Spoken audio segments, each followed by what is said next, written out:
After a short briefing from the head of the expedition, the divers are getting ready to dive into the entrance of the Bay of Partheni.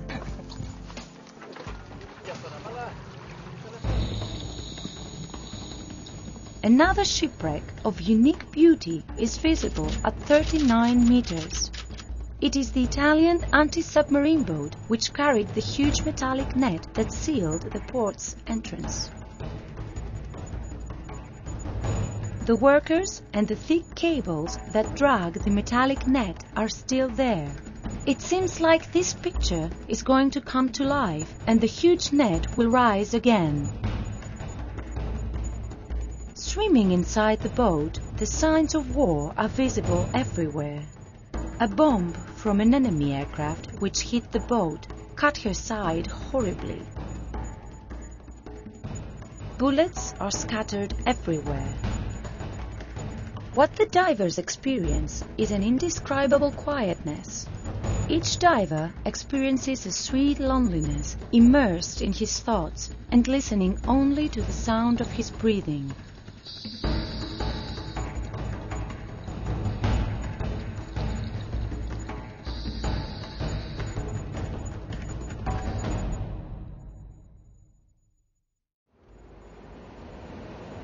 Continuing our journey, we cross rough paths which bring us to hills with incredible views of where many buildings, large cannon bases, pillboxes of unique construction and technique have all been salvaged. On almost every hill and in every cape we can find the remains of the defensive facilities of the island. The island of Leros was literally armed to the teeth. There were 5 nautical batteries, 9 batteries against torpedoes, and 12 air raid batteries.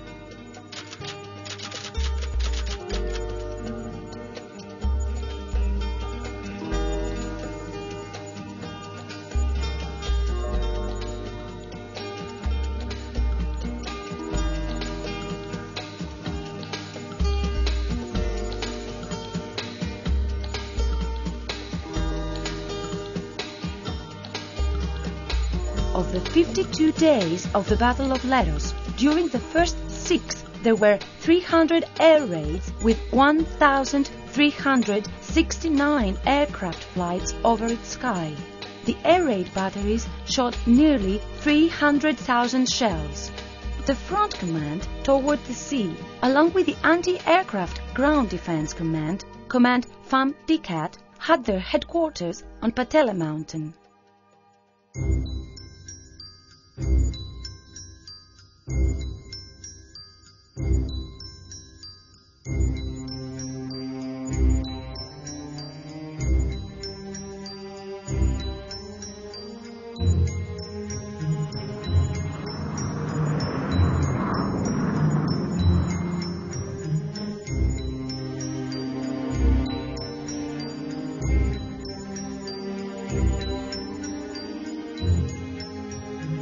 The communication centers of both commands were connected inside the mountain. The secured space of the telephone communication center intercommunicated through a horizontal tunnel with an observation tower which was placed on top of the center. In this space, there were telephone booths on the one side which received the observations and others which forwarded the commands to the parties on the other side. From Fam Dicat command, only the secured space of the telephone exchange center was salvaged. All the rest of the external junctions were completely destroyed.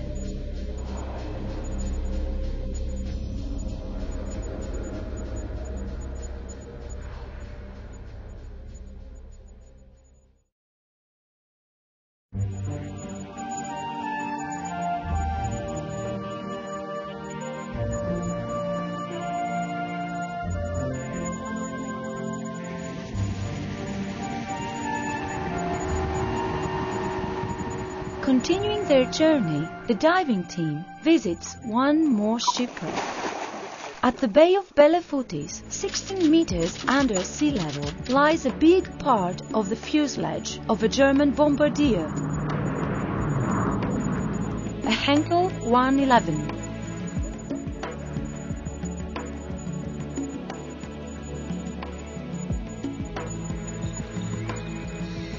The exact identity of this aircraft has yet to be discovered. It seems to have been dragged there by fishermen's nets. The rest of the aircraft is scattered around and remains to be revealed.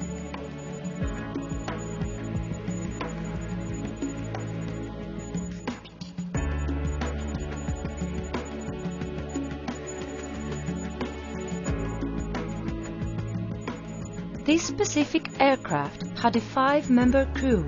It was 16 meters long with a wingspan of 23 meters.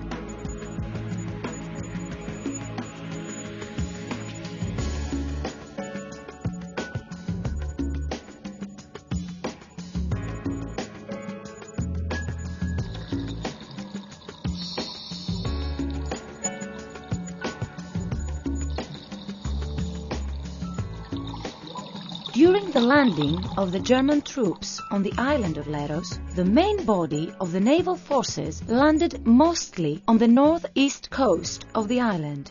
Further north, on Belefoutis Hill, Battery 888 managed to attack 2 landing boats that immediately went up in flames. One of them tried to escape the battle by moving further out to sea so as to have the protection of the anti-torpedo boats. The second was hit from the fire of the 888 battery and suffered severe damage to her rudder. Then it started to move in circles around the rocky island of Strongili, hitting again and again on its grey rocks. This same boat is lying today at the bottom of the sea at 17 meters depth, very close to the island of Strongili. The boat was so severely hit that she was cut in two, divided into 2 major pieces. Flare pistols and different kinds of armament are still lying at the bottom of the Aegean. The superconstruction of the landing boat, the ramp, and all the other constructions of the boat have collapsed. Observing the shipwreck more closely, somewhere hidden in the sand lies a soldier's gear, his radio, his flask, the soles of his boots, his helmet are lying there quietly.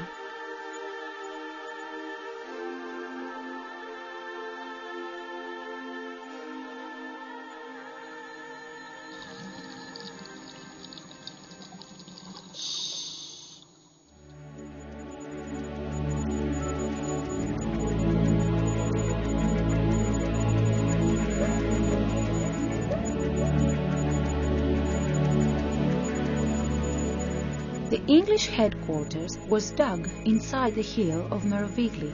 Its roof was made of 20 meters of hard rock and it had 2 exits in the shape of a spear. The one looked over the Bay of Laki and the other one over the Bay of Alindas. From there, Major Tilney could see everything that happened on the island. It was really a strategic point. But the Germans also knew that. It was there that most of the bombardiers showed their fiercest face.